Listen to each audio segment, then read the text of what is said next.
Hi, Robyn. Hi, Naomi. Just stirring the old compost here. Mixing in some of our vegetable peelings with the leaves from last fall. So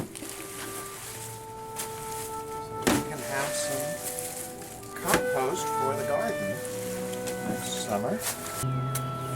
That compost ends up here in the garden where the soil now looks nice and rich. When we first moved here, it was all clay, kind of reddish, but after years of putting compost into it, we now have a good little garden.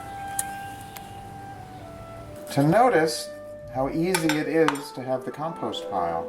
If I have the core of the tomato that we don't want, I just toss it into the compost. Oh, the rabbits like our yard because we don't use any pesticides and we grow lots of clover for them to eat.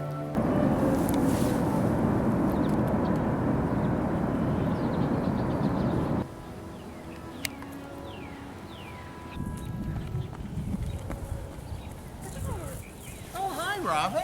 Oh, good morning. I was on a jog and I was wondering, what are those? Oh, those are our solar panels. Oh. That's how we get all of the electricity for our house. I mean, during the winter, of course, when they're covered with snow, they don't generate much electricity. But during the summer, they generate a lot more than we need. So some of the other houses in the neighborhood get power from our solar panels.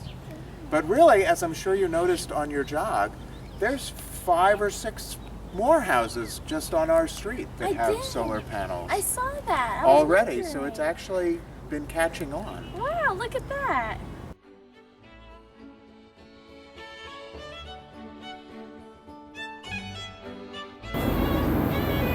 Robyn, this is the other equipment which controls the solar panels. This meter shows how much electricity has been generated since we installed them a couple years ago. And actually you can see the cable that comes down from the roof. And over on this side is our regular meter.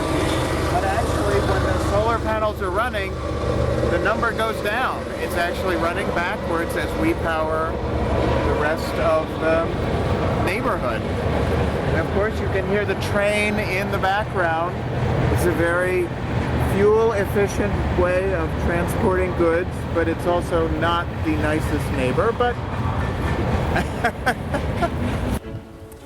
Hello, I see you're driving a Prius here. Could you tell me about the environmentally friendly features that it has? Well, as you know, Naomi, since you sometimes drive it to school, it's a hybrid car, so it uses both a battery and electric motor as well as a gas engine, which charges the battery and runs the car some of the time. And overall, it has about twice the distance on a gallon of gas as our SUV that you also sometimes drive to school. Why would you recommend for someone to pick this car over another non-hybrid vehicle? Well, certainly from an environmental point of view, there's less emissions and less use of fossil fuels, less need to do fracking, which, as we know, can cause earthquakes and other fun stuff.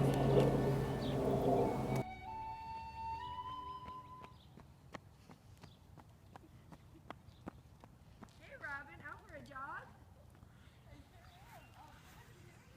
Well, you know what? I rode up to school and now I rode up to school today and now I'm on my way home. Wow, that's so environmentally friendly. Yeah, well, it's much better than driving up there and wasting that gas for the 3 miles it takes to get to Liberty. Have you ever walked home from there as well? Actually, I walked home, I think it was last Thursday. Wow. Really, girls, it's all about doing what you can to help the environment.